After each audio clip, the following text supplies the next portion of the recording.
Welcome to episode 78 of the Toadstool Boardroom for the week of February 15th, 2024. My name's Logan Play, and I'm joined this week just by Chris Shriver. Hi, Chris. Good evening. Justin is at a science fair this evening, I hear. Blowing up a volcano, probably? Yeah, that's... What else do you do at science fairs? I assume that is the only experiment that children are allowed to do at science fairs. I think so. Yeah. I never did one, though. I actually, when I had a science fair, it was more like, I think it was called an invention convention. And you were supposed to come up with like some idea and basically build a prototype of it. And that's what you brought to the science fair. So it wasn't the same like traditional volcano bubbling over with the chemical reaction like you always see on TV. Did you go to one of those like traditional science fairs? I feel like I did some kind of potato thing, maybe. I remember that being a part of my life. Plugging wires into like a using potato. The potato to finish the circuit, yeah. Yeah.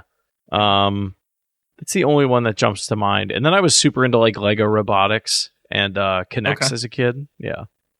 Probably not the same thing, cool. But yeah, I was a big Kinects really kid. Cool. Yeah.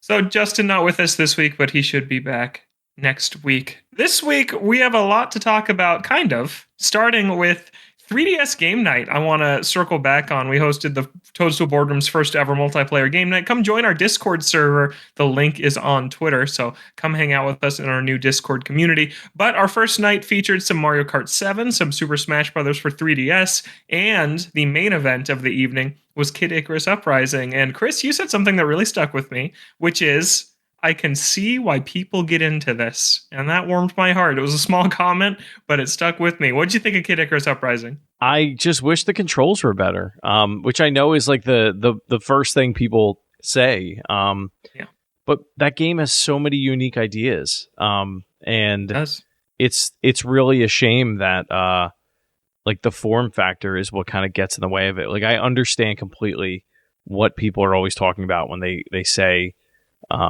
they want that game ported to Switch, because I think it would be a great title. It'd be a great online title. I could have, if my hands could physically handle it, I would have kept playing the multiplayer in that game that night, because I was having so much fun with it. I did terribly, but I was having fun with it, and that's saying something. Usually, if you're getting smoked that badly, or just not doing that well, it's like a bad round of Call of Duty. It's like, all right, how many times am I going to get smacked around? Or playing Mario Tennis with you. But that was... yeah. But no, I thought it was a really unique game and really impressive for what they managed to do on the 3DS hardware. You heard it here, folks. Kid Icarus Uprising is unique and impressive from someone who just played it for the first time. That's right. In 2024.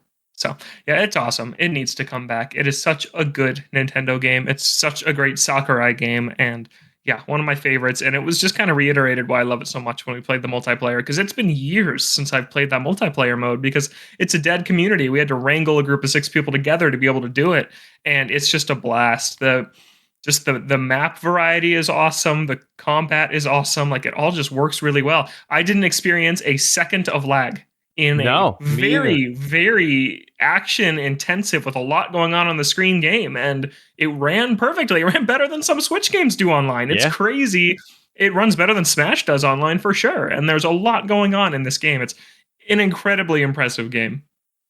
No, I completely agree. Also, shout out to, excuse me, not just the people that played with us, but who I imagine is the #1 ranked player on the planet in that game.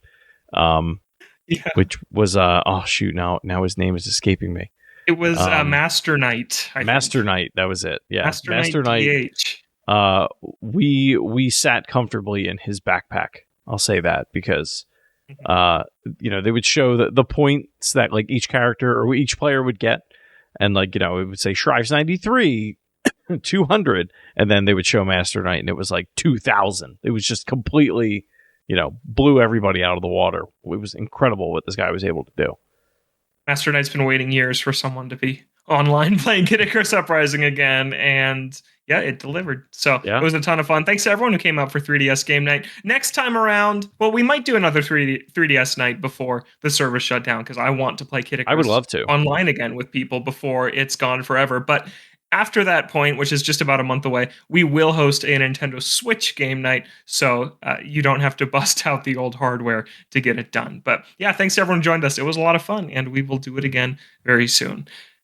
Let's get into the news for this week. Our first topic is Nintendo hosted what I like to call a mini Twitter Direct over the last week. They just dropped trailers left and right on Twitter without an official Nintendo Direct presentation. We got a couple of Splatoon trailers, and the big one was we got another Princess Peach Showtime trailer. This revealed 4 more transformations: the Dashing Thief, which is like Zorro Princess Peach, the Figure Skater, Mighty Peach, which is like Power Rangers or Big Hero 6 Princess Peach, and Mermaid Peach. So this trailer was very similar in layout and format to the last trailer we got for Princess Peach Showtime, which also detailed 4 brand new transformations. And Chris, honestly, it left me feeling kind of the same as I felt about this game, because it was kind of the same trailer, just with 4 new transformations.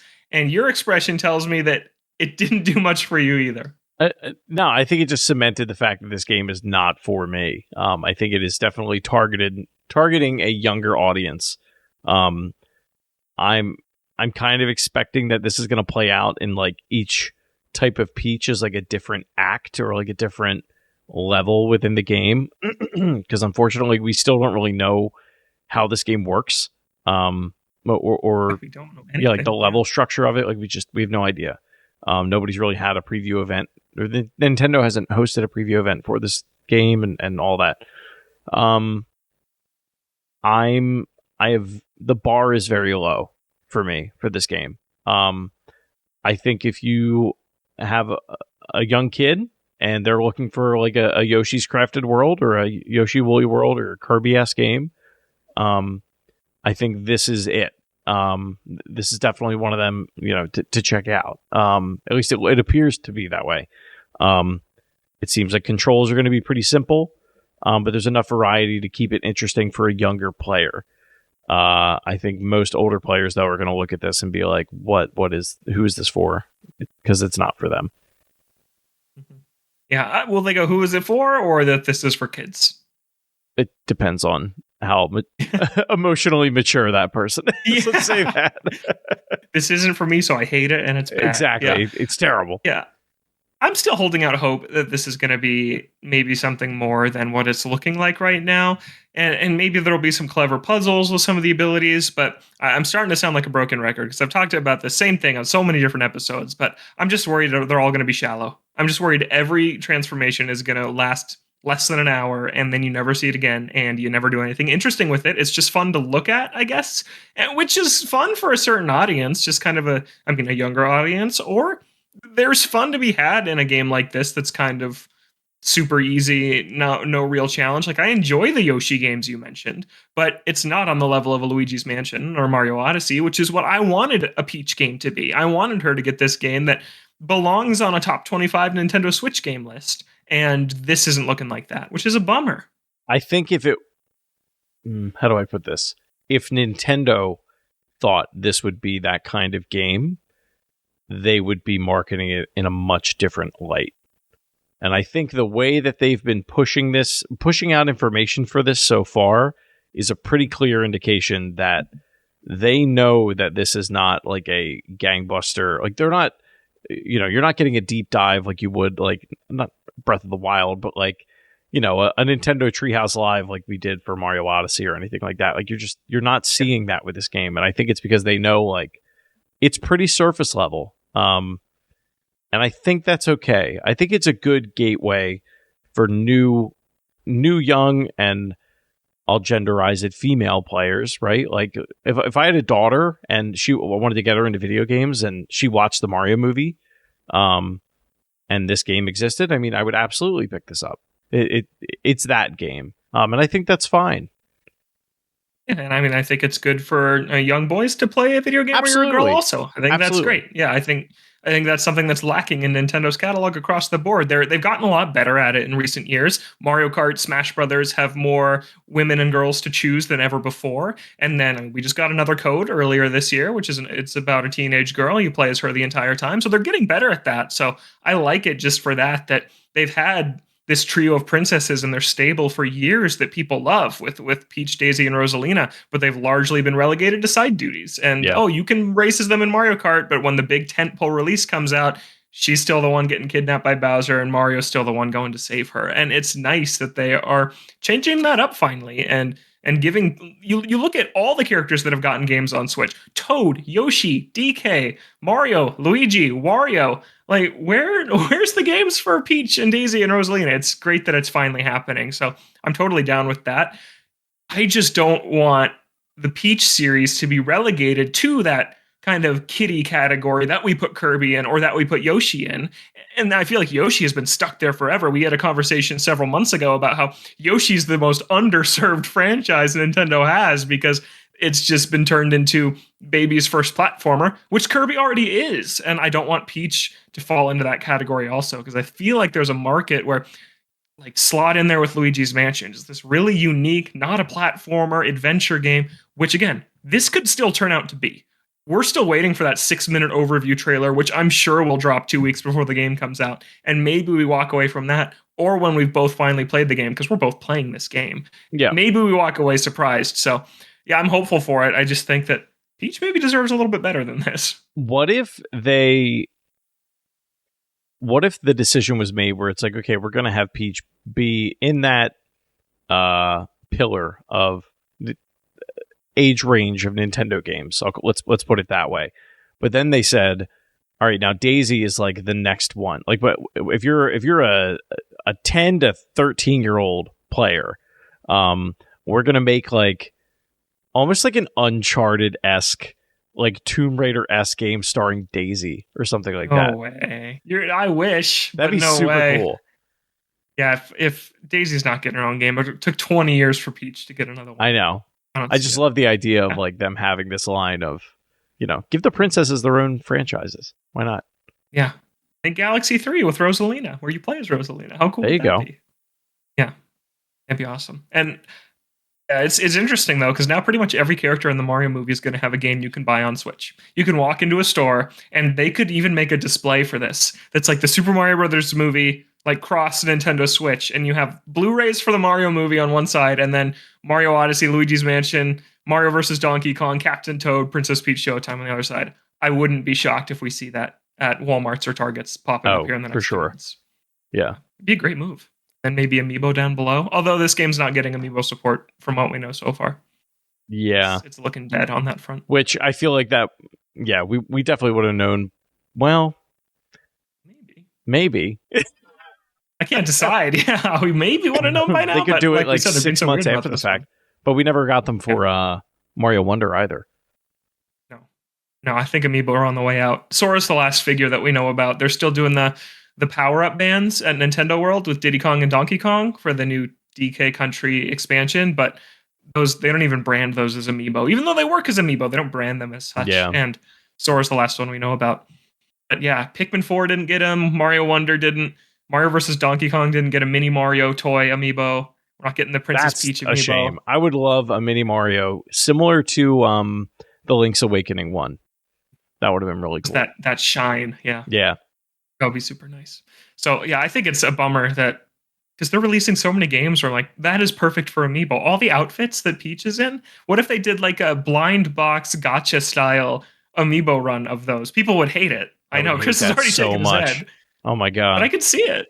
I could definitely see it. Right, yeah, they make 4 Ninja Peaches and yeah. I trade with your friends. But yep, so Princess Peach Showtime, we will see. I'm not writing it off yet. I'm happy it exists still. I just hope it's great. I think it'll still be enjoyable, just maybe not memorable is kind of how I'm feeling about it. Yeah. At this point. Splatoon 3 Side Order got an overview trailer, like we were talking about Princess Peach needs. This is out next week, Thursday the 22nd. This is the big single-player DLC that's part of that Splatoon 3 expansion pass. Chris, I think this looks just awesome. I think sucking all of the color out of the world of Splatoon makes it look so incredibly cool. Yeah, if you're familiar with a game from the PS3 generation, it's been ported to other platforms, but The Unfinished Swan, it kind of reminds me of that game. That was a game where, do you know what this is? Oh, I'm going to look it up quick. So this is one, it was first person. It actually gave me a vertigo because of the way that it's set up. Wow, that looks cool. You walk around and the whole space is white. The blob is kind of similar to this as well, if you're familiar with that on the Wii. But you would just like splatter paint, and then it was like a first person platformer. You would kind of like pave the way. It's probably closer to the blob than Unfinished Swan, but I'm very excited for this. I think this has the potential to keep. If you're a Splatoon fan, I think this will keep you busy for probably 2 to 4 weeks to try and ease the pain of not having a Nintendo Direct. I imagine we're not having one. And if that'll at least bring you into March, and then Peach is out, right? So you'll have that Mario versus Donkey Kong, and then hopefully a little bit after that we hear the big news. But no, I love the progression system that they kind of outline, where you do have those permanent upgrades similar to every other roguelike, Hades and Returnal and things like that. I think the vibe is really cool. It's very like dystopian, almost like 1984, totally. Big Brother is watching kind of deal. No, I'm super into everything about this. I'm really excited to play it. I just had this question pop into my head now. I wish I had done some research on this before the show. Is this Nintendo's first roguelite? Yeah. I can't think of another one off the top of my head. No, unless and there's that was some like mode somewhere. No, I mean, think about it. What other game would have it? Like Splatoon is really the only one. Smash Brothers or something like that. Maybe like Smash doesn't have it. Zelda doesn't have it. Yeah. Like they're really the only ones that you'd probably put it in. Yeah. So that's pretty cool, because typically when Nintendo takes a stab at a genre, they do it in a pretty cool way. And Splatoon's an example of that. It's a shooter, and it's awesome and so different than everything else. So to combine one of the hottest genres there is right now, it's the year of the single-player roguelite DLC. Last of Us got it. God of War got it late last year. Splatoon is getting it. And then in addition to games like Dead Cells or Hades 2 is coming out this year. Like, they're just all over the place. This genre exploded, I'd say, in the last, 5-6 years. And Nintendo's taking a crack at it. Splatoon's the perfect match. And just hearing about, they did a preview event for this game earlier this week, and just hearing about some of the stuff people are talking about coming out of that, like how you can basically turn the Splat Charger, which is Splatoon's equivalent of a sniper, and basically turn it into a shotgun that you can fire over and over, and it doesn't take 5 seconds to charge each shot like it normally does. Abilities like that, where it doesn't matter if it's balanced because it's a single player experience. That's so cool. And Splatoon has like hundreds of weapon combinations at this point, and dozens of different types of weapons. So kind of unlocking those tools for the player and seeing how high you can climb in this tower, I think it's going to be awesome. And yeah, the visuals just look so cool too. Like the way the paint just really pops in a world that is otherwise entirely black and white. I just think they're doing everything right with this, and I think it's going to be a big hit. Yeah, the power fantasy that you kind of get out of these kinds of games is pretty unique. And other than balancing, the upgrade and the upgrades and the progression cycle within them, I mean, asset wise, like I can't imagine obviously there's some they had to create, but like you're basing it off of an already existing IP. So like they have a lot less to lose if people don't like it. Like it is additional content. It's not like, they're building this whole brand new thing from the ground up. And I think, them and, like you said, The Last of Us, like it's a really smart way to reutilize a lot of these assets and get people back into these games that otherwise would be sitting on the shelf. Especially like I enjoy Splatoon a lot. But I enjoy it way more. I enjoy the multiplayer way more if I'm playing with friends. And I feel like we only get to do that maybe once every 2 months or so. And the idea of there being a single player experience that isn't the campaign that I can go into and really feel like I'm making progression in, because I do really enjoy that loop. Like that is very appealing to me, and I think it is to a lot of people that are probably in a similar position to me, where it's like you only get like 30 to 60 minutes a day if you're lucky to play something. Like the commitment is very low. So no, I'm all about make everything, add roguelike to everything that you can. I just hope that there's ways to like pause or run. Like if you get to a floor and you want to stop, I hope you can just stop without just putting the console into rest mode. Like if I want to play something else, I hope that that's easy to get out and do that. By the way, I did think of one Nintendo roguelite. They didn't make it though. They just published it. Cadence of Hyrule is the only one that I can think of. Yeah, well, and then Crypt of the Necrodancer is also like the original Cadence of Hyrule is also on Switch. Yeah, there's plenty of them on Switch. I just meant like, published by that Nintendo. They published. Yeah, I got you. Yeah. Cadence, I think, is the only one that I can think of. Are you a big roguelite fan, just kind of in general? Like, what are some of the best roguelites? If people listening are new to the genre and are interested in trying out Splatoon, where's somewhere to look? There are many that I have not played, but of the ones that I have played, Hades, I mean, that mode in The Last of Us Part 2, Returnal, if you have a PS5 or a PC, is good, but it is brutal. It is a very difficult game. People used to point to Rogue Legacy and Rogue Legacy 2. I think more people point to 2 now since like Hades has come out. Hades kind of like reset the bar, I think, for the genre a little bit. Yeah, those are the Dead ones. Cells is one I hear people talk about a lot. Dead Cells. And it has that new Castlevania DLC too. Yep. With Richter and so that's a cool My one cat too. just turned on a baby toy. I apologize if you heard that. I don't think we can hear it. Yeah, I don't think we have it. Where was I going with that? Castlevania. Wait a second. Okay, Castlevania. Yeah. Castlevania, that roguelite mode in Dead Cells looks super cool. I'm not typically a huge roguelite person. I think that I like games where I can feel the progress that I'm making as I'm making it. And also typically roguelite games are randomly generated. Like a lot of them are. That's some hallmarks of the genre. Not always, but sometimes like the levels are randomly generated, and I'm not usually super huge on that.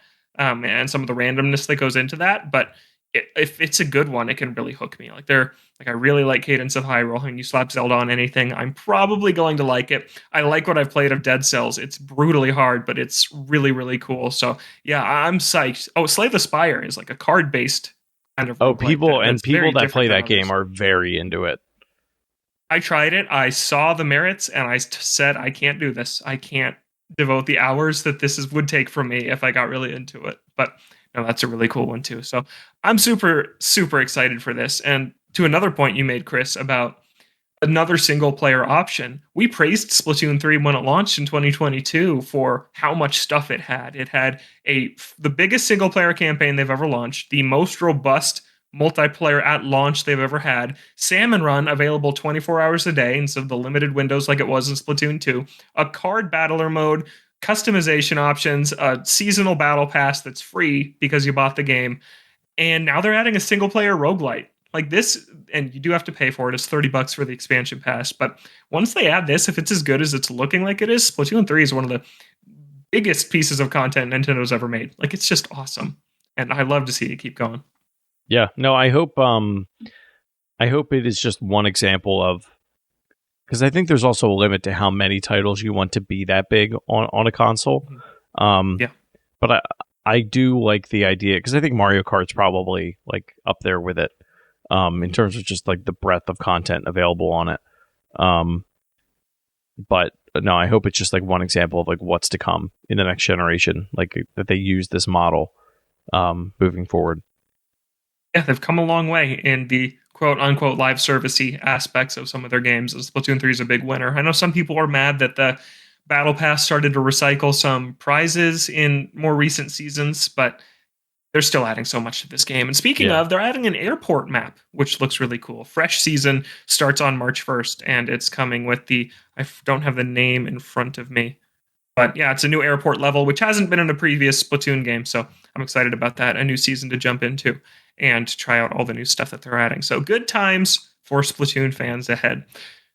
Let's talk about what's out this Friday, the day this episode comes out, which is Mario vs. Donkey Kong reviews are in, so we haven't had a chance to pick that up and play it. You heard us talk about the demo a couple of weeks ago, But Mario vs. Donkey Kong is sitting at a 79 on OpenCritic right now, and I have a couple of snippets from some reviews to read. Charles Hart at Game Informer gives it an 8 and says, quote, Mario vs. Donkey Kong is a simple game, but as is the case with Mario's best titles, there's an elegance to that simplicity. Nintendo has done a stellar job adding features to make it more palatable to a modern audience, but it only comes together because of how well the classic levels hold up. Mario and Donkey Kong have been rivals for over 40 years, and this game admirably carries that legacy forward. And then Tristan Ogilvie at IGN gives it a 7 and says, coming in the wake of Super Mario Bros. Wonder's psychedelic splendor, Mario vs. Donkey Kong's update of the 2004 GBA version is a markedly more modest Mario adventure in scope, but I still enjoyed puzzling my way through its trap-riddled rooms while they lasted, particularly those found in its playful pair of brand new worlds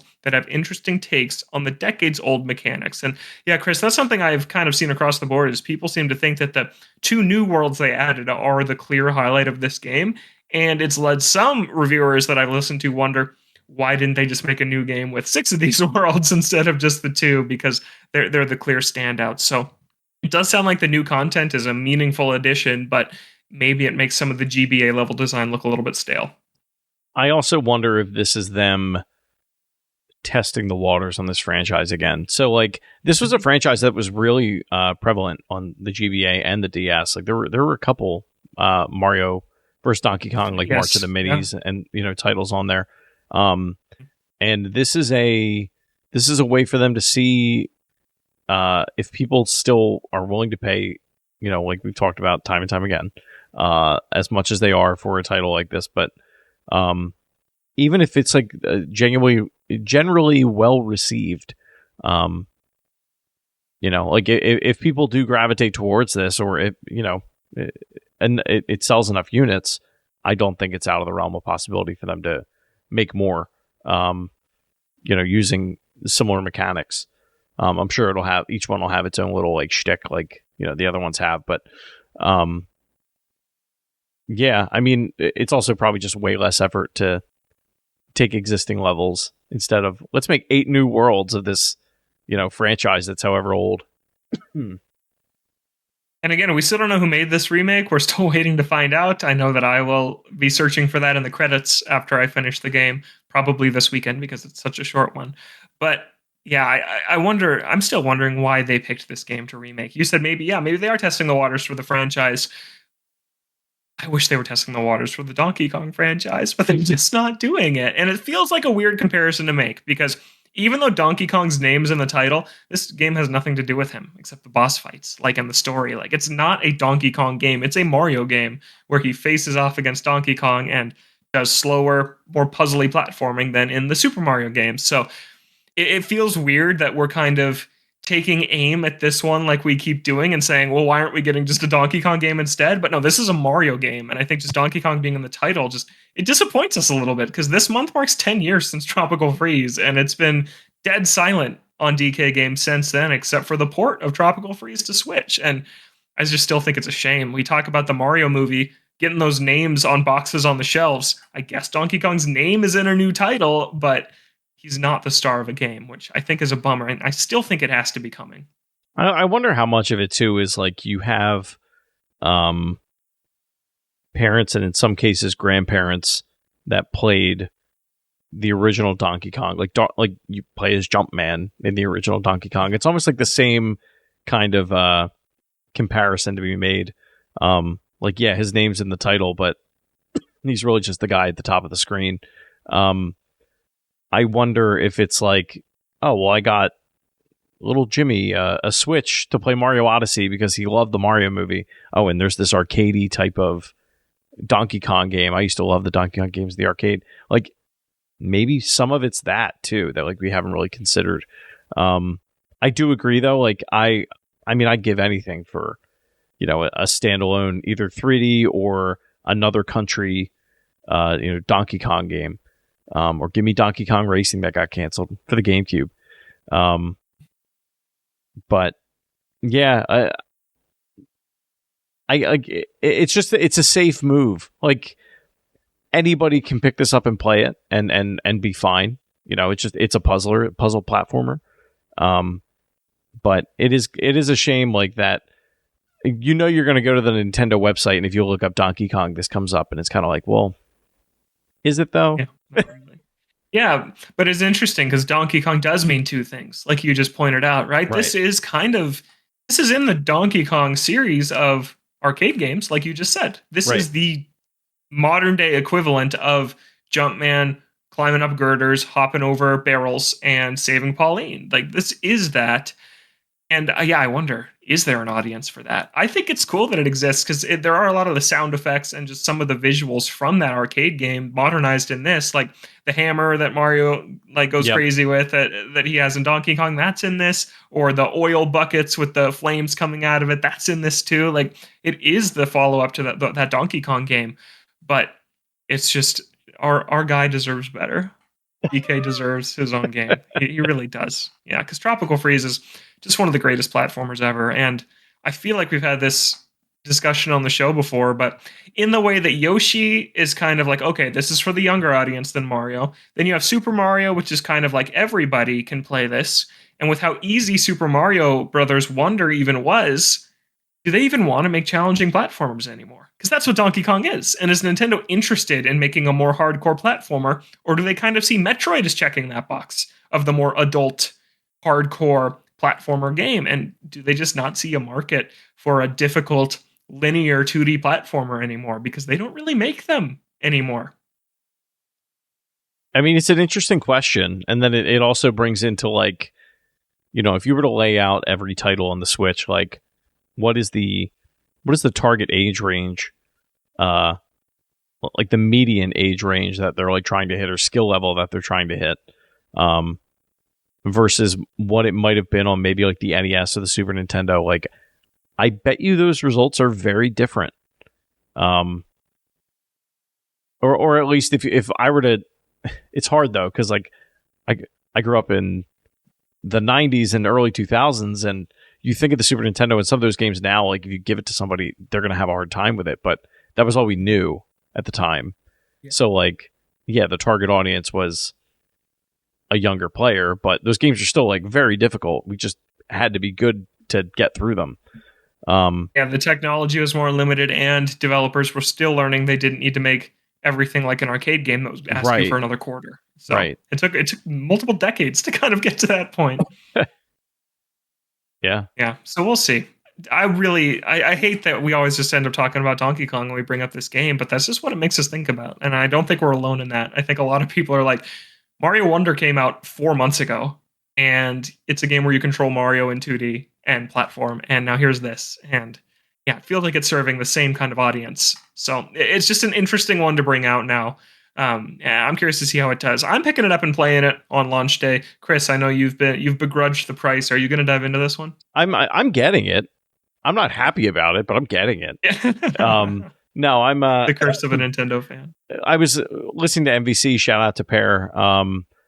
But he said exactly what this game is for. Like, this is the game that if you are in the car for 45 minutes or on a plane, and you just have some time to kill, this is a great, like, before bed or while you're watching TV type of puzzle platformer. Seems like a game that can fit into your life right now. No, it really does. And what's funny is I started playing Final Fantasy VII Remake on the Steam Deck, and I'm like I get like 15 minutes at a time to play it, and like while it's fine, I'm like, this is going to take me forever to get through. But something like this, you know, I could make some significant progress in one evening, and feel pretty good about it, and put it down and pick it up the next day and continue on that path. Meanwhile, Final Fantasy, I look at it and I'm like, cool, I'm in chapter 2, and I'm probably going to be here for a while. Are you going to try and stick through it before Rebirth comes out? Because that's in like 2 weeks. Final Fantasy? Yeah. I don't have to, because my wife is going to play it before I will. So, she's playing Crisis Core right now on the PS5. And the day that game drops, like, that's all she like becomes cemented to the couch when a game she wants to play comes out. Nice. So, I'll probably watch her play it, and then I'll probably play it like 3 years from now. Probably on this, whatever the next Steam Deck is, because that's just how it goes. Yeah. Well, Mario versus Donkey Kong, I hope to have it beat next week. I have a busy week ahead, but hopefully I'll have it finished. It's a pretty short game, so we can talk about it on the show and see who made it and talk about how it is. But I'm looking forward to it. It should be a good time. Next topic up is Nintendo dropped their Zelda and Splatoon concerts on their YouTube channel. Remember, these were the ones that were supposed to be at Nintendo Live in Tokyo this year, but that event was canceled due to people making threats towards Nintendo employees that were going to be working the event. This is a really unfortunate situation, but Nintendo tried to make the best of it after the cancellation, filming these concerts instead and dropping them online for everybody worldwide to watch. Chris, I know you posted an adorable photo of your son, who apparently is a big Zelda music fan now. Yes. He was really upset today. My mom was watching him. We were trying to get him to calm down, and I ended up putting it on, and it like calmed him down immediately. So it's so awesome. Yeah, he's like very into orchestral music now. So like, I'm probably gonna start dipping into Fantasia and like stuff like that. But it's been great. I mean, I want them to like. I went to Symphony of the Goddess both times. I think because I think they did 2 runs of that. And the Pokemon Symphony Orchestra, Kingdom Hearts. There was a Final Fantasy piano concert I went to. Like I love video game music. I love any type of orchestra that you can hear live for a movie or a game. Like I want to be there for it and support it. So I love that this is online. It is a little weird because I assume what happened is like Nintendo Live was scheduled. All these musicians were basically slated to get paid, and then they were like, well, we'll still put on the concert. We'll just put it on the internet. Because they have moments where like, at least after the first song, they take a pause as if they're stopping for an applause, and they just kind of stand there and then they continue playing. Excuse me. And then throughout the rest of it, it's just song after song. They roll through it, which I thought was interesting.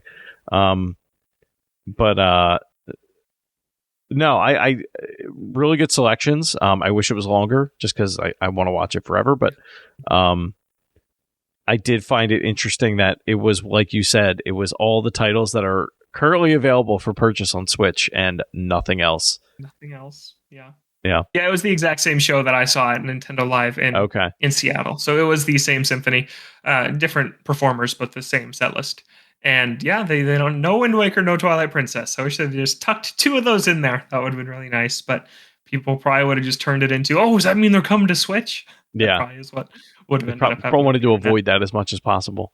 Yeah, like the one I went to, they had like I remember Spirit Tracks was there, and everyone was like shocked that they played a song from Spirit Tracks because like nobody likes that game. Good.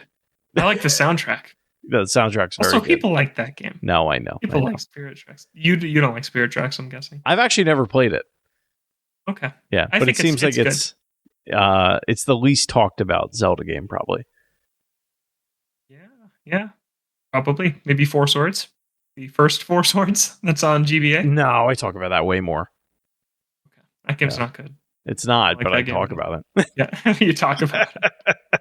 Yeah. No, Zelda was great. I did rewatch the whole thing. I thought it was awesome. Just that music is so iconic, and I've been listening a lot to the Tears of the Kingdom soundtrack ever since listening to that symphony, and it's making me want to replay that game. It really is. Like, some of the music in there is so good, but I'm kind of hoping that whatever the mysterious next console is, I'm hoping that they release some sort of updated performance boosted version of Tears of the Kingdom. I don't know if they will, but I'd love to play that game at 60 FPS on the next machine, and I would replay the entire thing if they did that. I know that I would. That would be, so I'm kind of holding out for that, and I have a lot of other games going on right now. But so yeah, I've been in a big Zelda mood again, as always. Splatoon 1 I thought was fun. Did you watch the Splatoon concert? I didn't. Yeah, I haven't gotten around to it yet. It's kind of weird because a symphony is it projections? With no audience. Yeah, it's a big screen that the 3 idols that Sugar Fry and Big Man are on. And it's a rock concert, right? It's really upbeat rock and Splatoon music, and that one with no audience was a little bit awkward to watch. It felt like kind of a flashback to like the early pandemic times where people were still putting things on, and you watched it digitally, and it was just weird, and it didn't feel right. And that it was same vibes from the Splatoon concert. Again, I get the reason why it was this way. I understand the cancellation of the event, but it was just kind of a weird one to watch. So I didn't finish it. But the Zelda one, I think that watching a symphony, it's usually like silent while you're just watching the symphony perform anyways. Like it's a very different experience than a rock show. And the Sonic Symphony is both. It's both a symphony and a rock show, and it was the greatest night of all time. But anyways, the Zelda one's great. Splatoon one, I thought it was a little strange. I would have loved to see that one with a live audience rather than how they had to end up doing it. But yep, those are both on YouTube now, so go check them out because you never know if they're just going to take them off in a week. I don't know how long these are going to sit on YouTube. They could be gone any day. So yeah, go check those out. Last thing we have is EGAD's emails, a couple of really quick emails that were sent into toadstoolboardroom@gmail.com. The first one comes from Jordan, who says, I absolutely love Super Mario Brothers Wonder. Me too, Jordan. Last week I asked people to write in if they liked that game, and Jordan wrote in and said that they absolutely love it. I do too. I was thinking about playing it again for the fourth time because it's just great. And then we got an email from Z1350. I believe I remembered how to say your name correctly. Yes. Who says, Toadstool Boardroom, I'm glad you brought up that you bought the Roost Collection coffee grinder. I was going to buy that, but was not sure how well it actually grinds whole coffee beans. How do you like it? And Chris, you have a review ready to go. I do. This whole episode, I've been drinking a cup of coffee that I made in my French press here before the show. And if you are, I'll say this, it depends on how deep your love of coffee is and how much of a coffee snob you are. So generally, I use a French press. I don't have a drip coffee maker. And generally you want those grinds to be bigger because if they're too small, they'll go through the filter for a French press. And then you just kind of get that like grittiness a little bit while you're drinking the coffee. And if that's your thing, then you'll love this thing because that's exactly what happened. This coffee grinder is primarily meant for if you're using a filter or a drip coffee maker.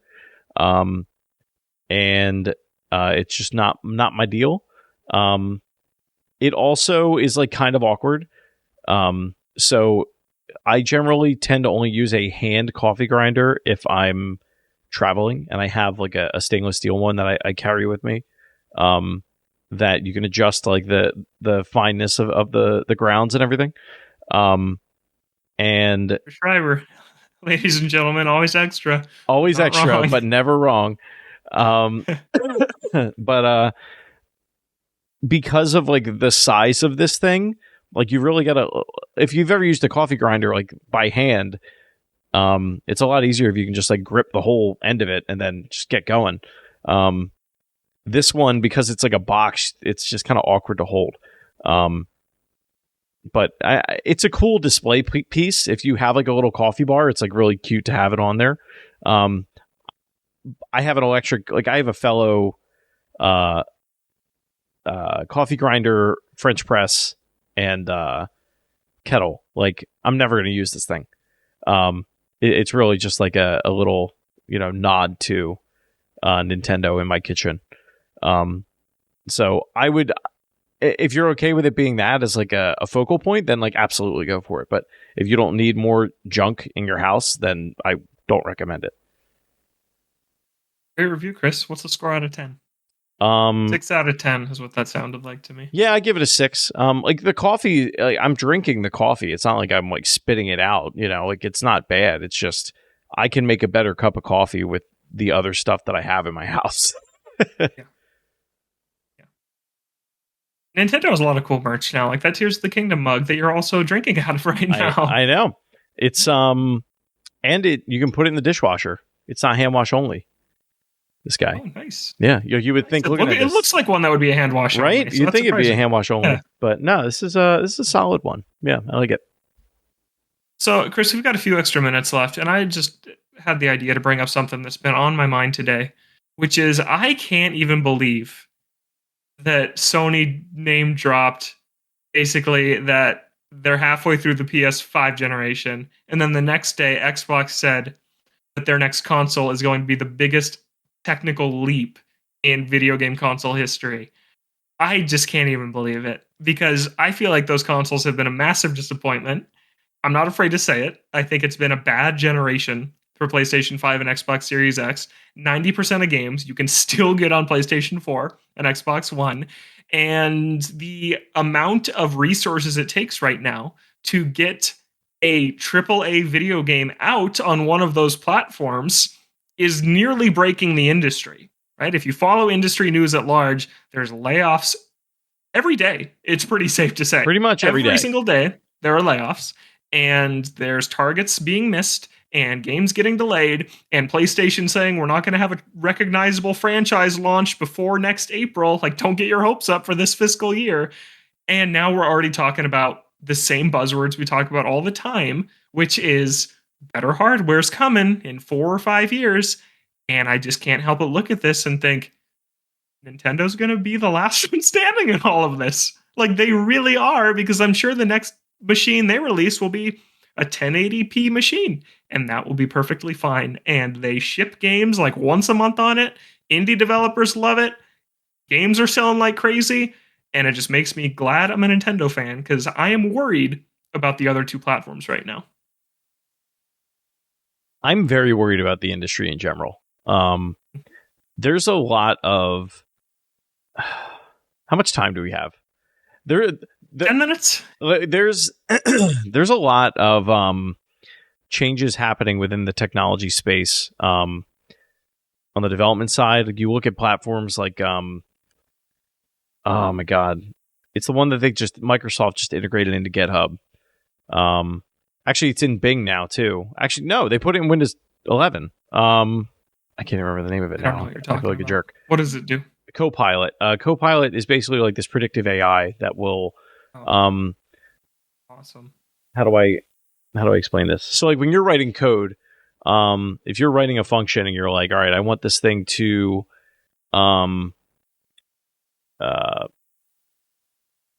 it's a date tracker for selling peanuts or something. I don't know. I'm making something up. Okay. And it needs to do it by like an increment of like we need to buy peanuts every 5th day of the month. You could type like in the comment section of like, this is what I'm trying to do. And then you start to write the function out in whatever language you're writing in, and it will basically predict the rest of the function for you. And you may have to make a few alterations here or there, but like, it's pretty dead on, like most of the time that it writes what it needs, what you're trying to get done.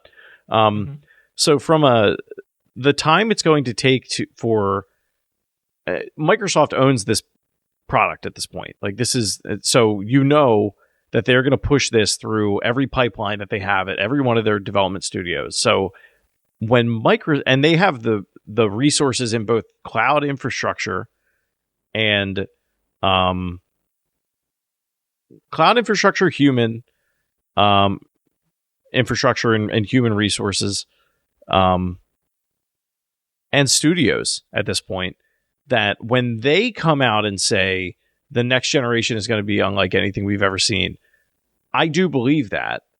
I think that there's something to that. I don't know if it'll be as big as they want it to be, but I think it'll be more revolutionary than the Xbox has been since the Xbox 360 days, which isn't saying much, but I still think it's worth mentioning, because what they've done is lay the groundwork of like, you have Game Pass, play your games anywhere. If you're a PC player, we love you. Like, all that good stuff. I'm fine with that.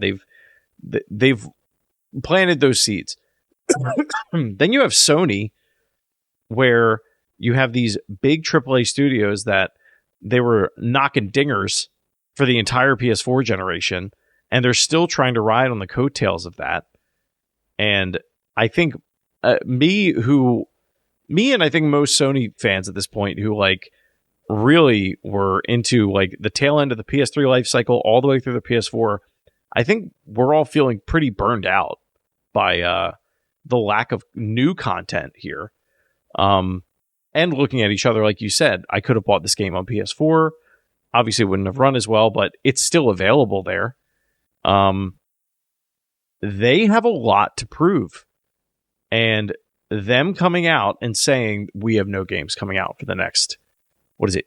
13 months, yeah. Something like that, is absolutely ridiculous.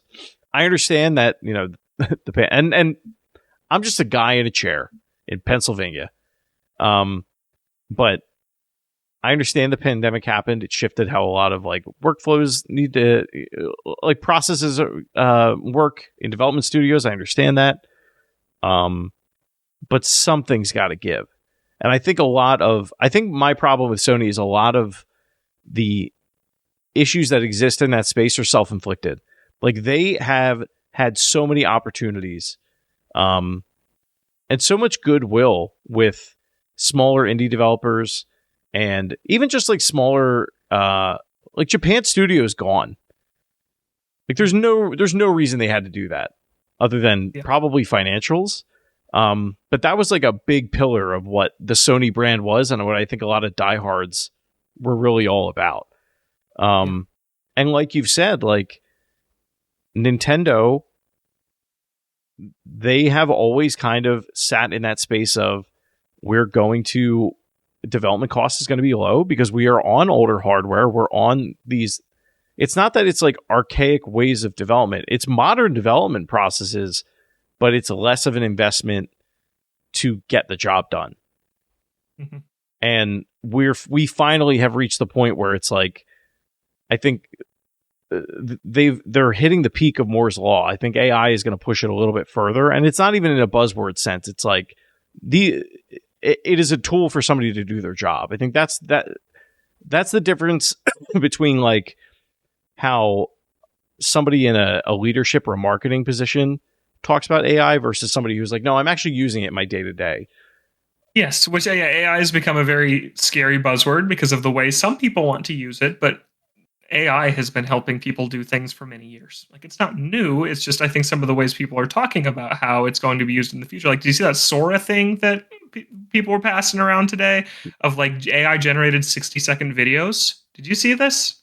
No, because they look ridiculous. Just thinking about how far where AI was in December of 2022, when I feel like it started to really take off with ChatGPT and all that stuff. Yeah. And now we're making 60-second videos that you can still kind of tell that they don't look real. But it always looks off, and they're getting better. But like, there's also, and then you start getting into like, there's a human element to it, right? Like, you can tell when something is manufactured garbage. Like your brain is just most of the time able to decipher like this just feels off.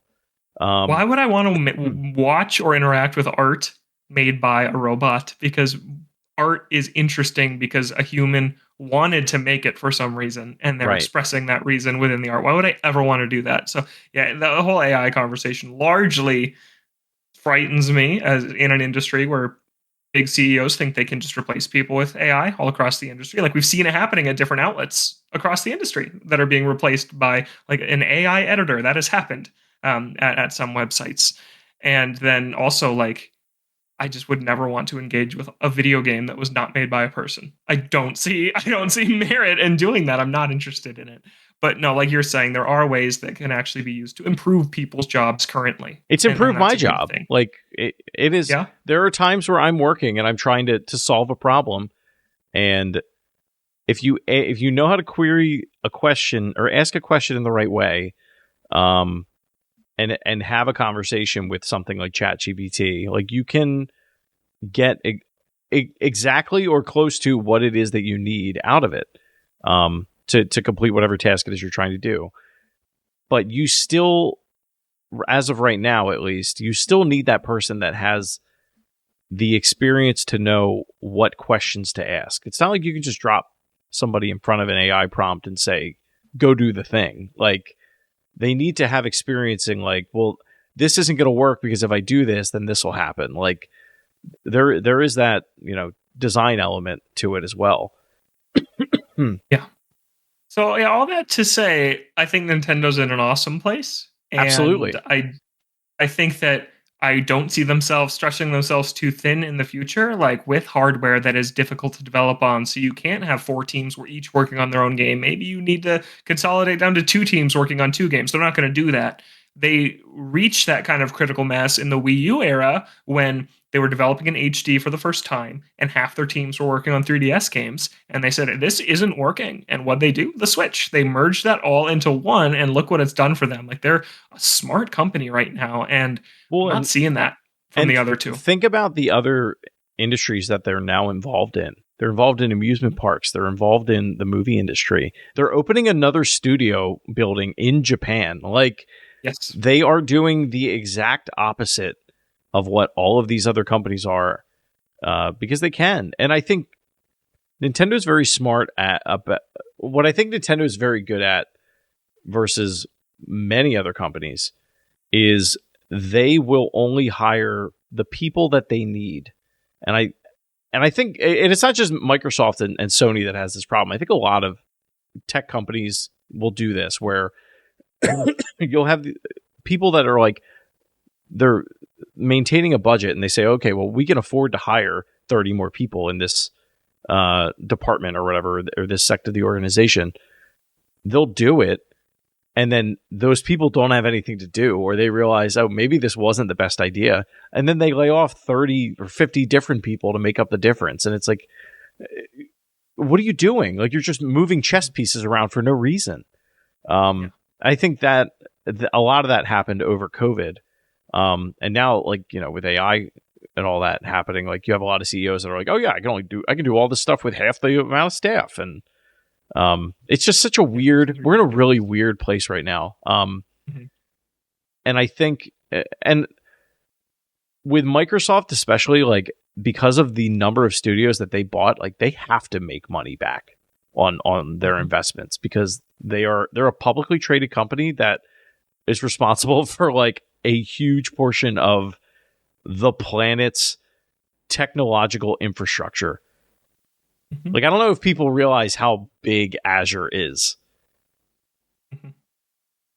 Yeah, no, it's interesting because you talk about Sony and PlayStation's like the core pillar of Sony's business. It's huge. It makes almost the most money for them compared to anything else. Xbox is a pebble in the bucket of what Microsoft is. It's nothing. It is literally nothing. They could cut it loose tomorrow and go on forever. Like, it wouldn't matter to Microsoft. Yeah, it's interesting.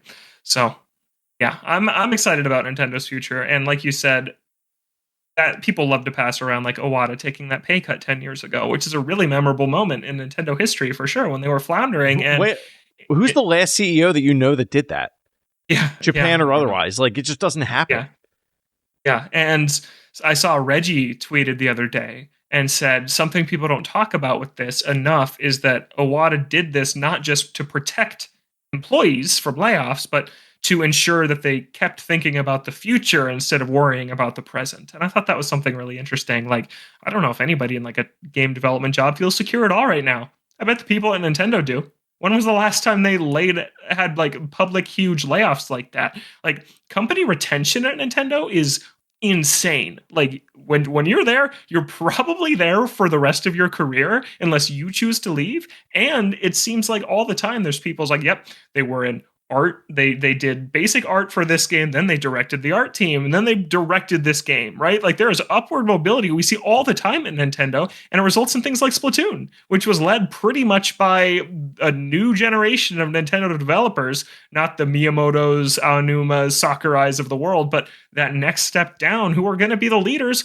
once that older generation is gone. And it's like, I just look at everything they're doing, and I'm like, they're doing it right. And wow, 10 years ago, we weren't saying that at all about this company, but they figured it out, and it's crazy, and it's great. And I'm not worried about the next system because they're saying all the right things about the Nintendo account and maintaining the player base and not making the same mistakes they made with Wii U. And it's like, yeah, in a very tumultuous industry, Nintendo's not a question mark to me. And I think that if you're a Nintendo fan, that you should feel good about that. And I know we're talking a lot about the business side of things, which sometimes people don't like. They just like talking about the games and not the corporations and the companies. It does matter. Like, it does a lot. Without that, you don't have the games that you get to play. Yeah, like Tears of the Kingdom, we talked about it a lot last year when that game came out. I don't know another studio in the world that could have made that game because of what it was. And they're the only ones because they figured it out. And yeah, I hope it continues. I hope that they don't think they won't, but I hope they don't think they need to chase the 4K race or the 120 FPS. They won't, because it's not sustainable. And we're learning that pretty rapidly. Naughty Dog might miss the PlayStation 5. They might not release a new game for it. Like, when was the last time a studio that's something missed a generation? That's something that I've thought, but I have not wanted to say out loud. But you're exactly right. Like, and people will argue and say, we have Last of Us Part 1 and Part 2 remastered. And like, no, it's not the same. Yeah, it's not. And I know Sony bet way too hard on a games as a service thing, and now they're walking that back. And maybe that's why we're seeing this drought over the next 14 months. But still, I think we're supposed to have The Last of Us multiplayer. But go ahead. I think Fortnite really had probably the worst ripple effect in video games that we've ever seen. In the mindset of people in leadership positions. Because you had, especially at Sony, like, I very publicly do not like Jim Ryan. I'm very glad he's gone. I think he made some of the worst decisions in PlayStation history, in my opinion. And, you know, he is responsible for them acquiring Bungie. Bungie is basically on the brink of collapse. Like, Bungie may not exist in the next 2 years because of what that man did. And it's a shame. Like, they are one of the biggest, they're probably one of the most important studios in the first-person shooter space, and they're going to cease to exist. Yeah, it's terrible, and it probably won't be the last one if it does happen. Like, I hope they all get it figured out at Bungie, obviously, but yeah, where we could see some recognizable studios start closing their doors or becoming support studios on other things and kind of a shell of what they used to be. That's already happened. Like with some studios, like Activision owns. Yeah. Happens. Toys for Bob just closed. I don't know if they did. They closed their studio, but they're working like remote now or something like that. That story got weird. Oh, I don't know if we know they closed for sure. Yeah. Interesting. Yeah. I think that got overblown when that first came out, and then it circled back a couple days later. It's like, no, the studio still exists. They're just a remote studio now. Or something okay. Like that. Interesting. Yeah. I think they're fine. They can still make a Banjo game. Good. Hopefully. They need to. Yeah. Yeah. But all right. That is going to do it this week in the Toadstool Boardroom. We're a weekly Nintendo show here on Thursdays. This week, Friday, noon Pacific, 3 p.m. Eastern on Apple Podcasts, Spotify, wherever you like to listen to your shows. You can watch the video version over on YouTube. Just search for Toadstool Boardroom. Find us on Twitter at ToadstoolBR and send us an email, toadstoolboardroom@gmail.com. Chris, where can people find you online? You can find me at Shrives93. One thing I want to throw out there before we leave, because as always, we have some semblance of breaking news. Not necessarily breaking news, I won't say that, but a little nugget that happened while we were recording. Now that all the fighters have been made into amiibo, I guess my work on Super Smash Bros. Ultimate is finally coming to an end. Masahiro Sakurai. Nice. Thanks for everything. What an amazing journey you took us on. Yeah, one of the greatest games ever. Smash Ultimate's awesome. I can't wait to get the Sora amiibo. Should be showing up in the mail tomorrow for me. I feel like I'm going to put it in my box of amiibo, and then the box is just going to start glowing. Like, just this gold aura. Took a long time to get here, and now they're going to announce the new Smash next year, and it's all going to start over again. Yep.